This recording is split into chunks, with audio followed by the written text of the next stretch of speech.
Perkenalkan, nama saya William Yohanes Utubesi dari Fakultas Teknik Informatika Mercu Buana. Hari ini saya akan mempresentasikan tugas besar 2 Bahasa Indonesia, di mana saya mengambil topik Bahasa Indonesia diminati dan dipelajari oleh bangsa-bangsa di dunia.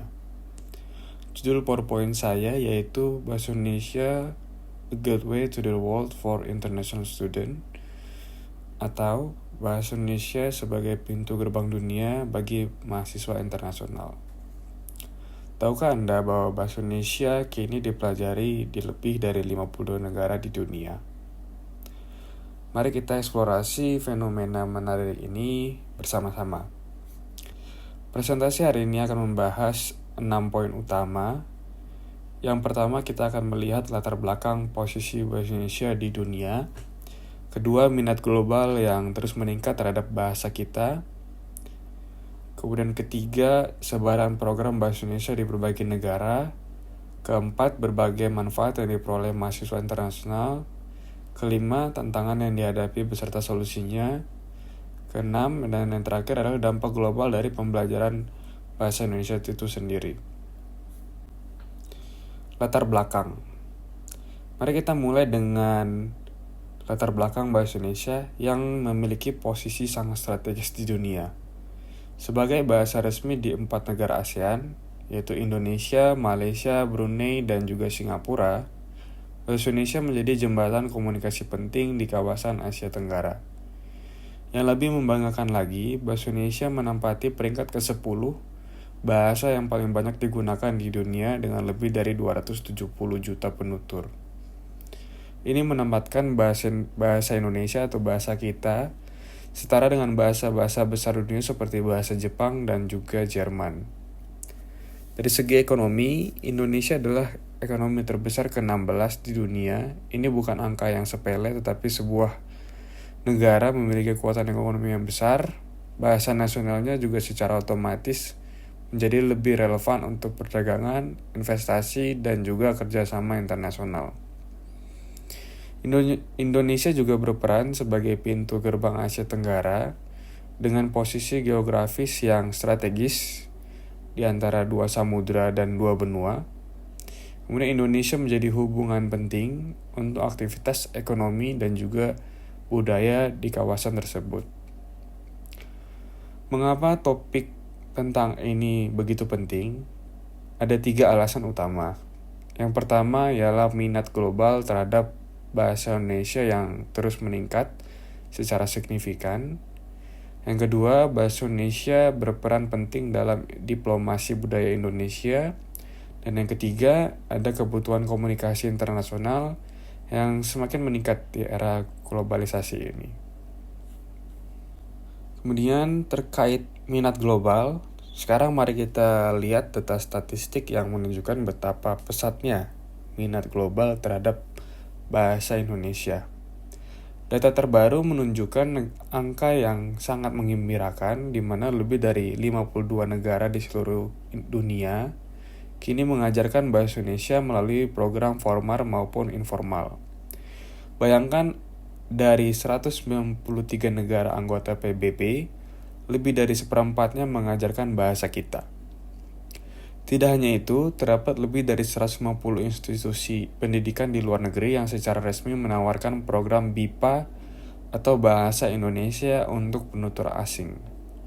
Angka ini terus bertambah setiap tahunnya. Yang paling menakjubkan adalah peningkatannya itu senilai 300% jumlah peserta kursus dari tahun 2015 hingga 2023. Ini menunjukkan tren yang sangat positif dan berkelanjutan.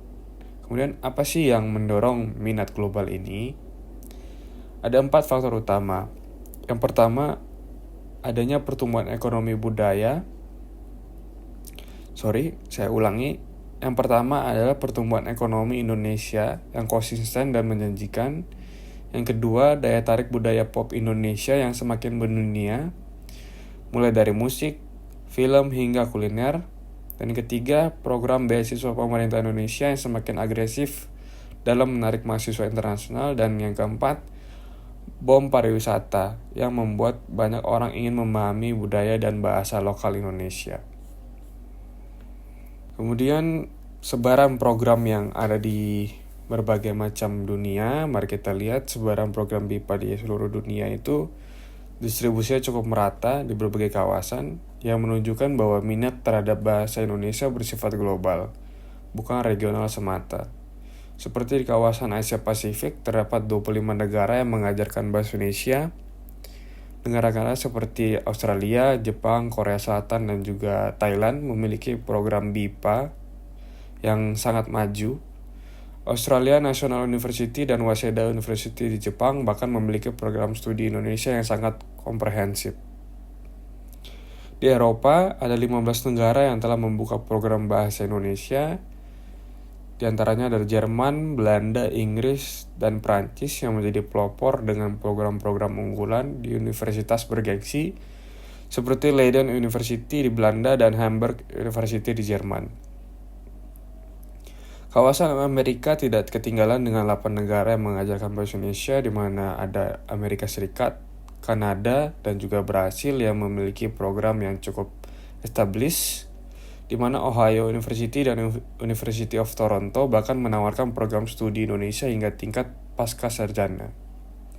Bahkan di Afrika dan Timur Tengah, ada 4 negara seperti Mesir dan Afrika Selatan mulai membuka program bahasa Indonesia, menunjukkan jangkauan global yang semakin luas.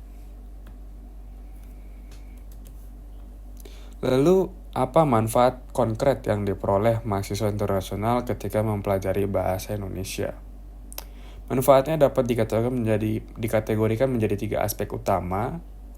Yang pertama dari aspek akademik, di mana mahasiswa internasional mendapat akses langsung ke sumber-sumber riset lokal Indonesia yang sangat kaya, di mana Indonesia memiliki kekayaan biodiversitas, keragaman budaya, dan juga fenomena sosial yang unik, yang menjadi objek penelitian menarik bagi mahasiswa dari berbagai disiplin ilmu. Pemahaman budaya yang mendalam juga menjadi nilai tambahan, di mana bahasa Indonesia adalah kunci untuk memahami mindset dan worldview masyarakat Indonesia. Hal ini sangat berharga bagi mahasiswa yang tertarik dengan studi antropologi, sosiologi, atau bisnis internasional. Dari segi peluang karir, kemampuan berbahasa Indonesia membuka pintu lebar bagi karir di perusahaan multinasional yang memiliki operasi di Indonesia atau Asia Tenggara. Untuk pengembangan diri, kemampuan multibahasa selalu menjadi aset berharga di era global. Mahasiswa juga mendapat wawasan global yang lebih luas tentang perspektif negara berkembang terbesar di Asia Tenggara, yaitu Indonesia. Tidak kalah penting, mereka dapat membangun jaringan internasional dengan 270 juta penutur bahasa Indonesia di seluruh dunia. Kemudian dari aspek ekonomi, mahasiswa internasional dapat mengakses peluang bisnis di pasar Indonesia yang sangat besar dan juga dinamis. Mereka juga dapat memanfaatkan berbagai program beasiswa yang ditawarkan pemerintah Indonesia seperti Dharma Siswa dan KNB. Bonus lainnya adalah biaya hidup yang relatif terjangkau dibandingkan negara maju atau negara asal mereka sendiri. Tentu saja dalam setiap pengembangan program pendidikan selalu ada tantangan yang harus dihadapi. Tantangan utama dalam pembelajaran bahasa Indonesia untuk penutur asing cukup beragam. Yang pertama, adanya kompleksitas tata bahasa Indonesia yang ternyata tidak sesederhana yang dibayangkan, terutama untuk native speaker bahasa Eropa yang memiliki struktur gramatikal yang berbeda. Dan yang kedua, masih terbatasnya guru BIPA berkualitas yang dapat mengajar dengan metodologi yang tepat untuk penutur asing. Yang ketiga, materi pembelajaran yang belum terstandarisasi secara internasional sehingga kualitas pembelajaran bervariasi di berbagai negara. Yang keempat, variasi dialek regional yang dapat membingungkan pembelajar pemula. Namun berbagai solusi inovatif telah dan sedang dikembangkan. Pemerintah Indonesia telah meluncurkan program sertifikasi guru BIPA internasional untuk meningkatkan kualitas pengajar. Kurikulum standar nasional untuk BIPA juga sedang dikembangkan untuk memastikan konsistensi pembelajaran di seluruh dunia. Kemudian teknologi juga bisa menjadi solusi penting di mana platform digital pembelajaran bahasa Indonesia semakin canggih dan teknologi AI mulai diintegrasikan untuk memberikan pengalaman pembelajaran yang lebih personal dan juga adaptif. Pembelajaran bahasa Indonesia oleh mahasiswa internasional memberikan dampak global yang sangat signifikan dalam 3 dimensi utama. Dari segi diplomasi, bahasa Indonesia menjadi soft power yang sangat efektif ketika seorang mempelajari bahasa suatu negara, maka secara otomatis juga mempelajari budaya, nilai, dan cara pandang negara tersebut. Ini menciptakan jembatan pemahaman antar budaya yang sangat berharga. Bahasa Indonesia juga berperan penting dalam integrasi ASEAN. Sebagai bahasa yang dipahami di beberapa negara ASEAN, bahasa Indonesia berpotensi menjadi lingua franca regional yang memfasilitasi komunikasi dan juga kerjasama di kawasan ASEAN. Dalam kerjasama ekonomi, kemampuan berkomunikasi dalam bahasa Indonesia memfasilitasi perdagangan dan investasi.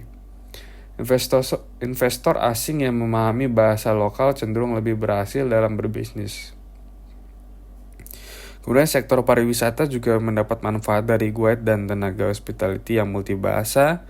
Untuk penukaran pendidikan, pembelajaran bahasa Indonesia mendorong mobilitas mahasiswa melalui program pertukaran bilateral dan ini juga memfasilitasi kolaborasi akademik dan transfer pengetahuan Indonesia dengan negara-negara lain. Berdasarkan pembahasan yang telah kita lakukan, dapat disimpulkan 4 poin utama. Yang pertama, minat global terhadap bahasa Indonesia menunjukkan tren peningkatan yang sangat signifikan dan berkelanjutan. Data statistik telah kita lihat membuktikan hal ini. Kemudian yang kedua, bahasa Indonesia memiliki nilai strategis yang tinggi bagi mahasiswa internasional baik dari aspek akademik, pengembangan diri, maupun ekonomi. Yang ketiga, bahasa Indonesia benar-benar berfungsi sebagai gateway atau pintu gerbang bagi mahasiswa internasional untuk mengakses peluang-peluang global, terutama di kawasan Asia Tenggara.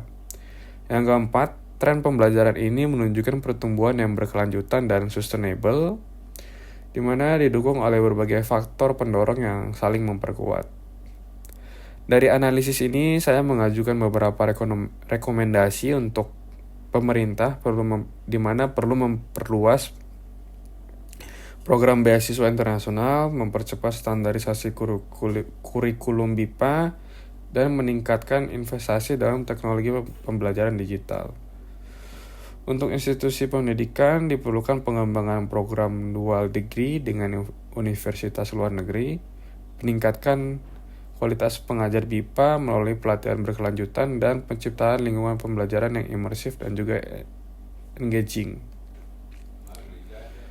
Presentasi ini didukung oleh berbagai sumber yang kredibel dan terpercaya, seperti data statistik utama berasal dari Badan Pengembangan dan Pembinaan Bahasa Kemendikbud, Dikti, dan lembaga internasional seperti Etalonok dan UNESCO.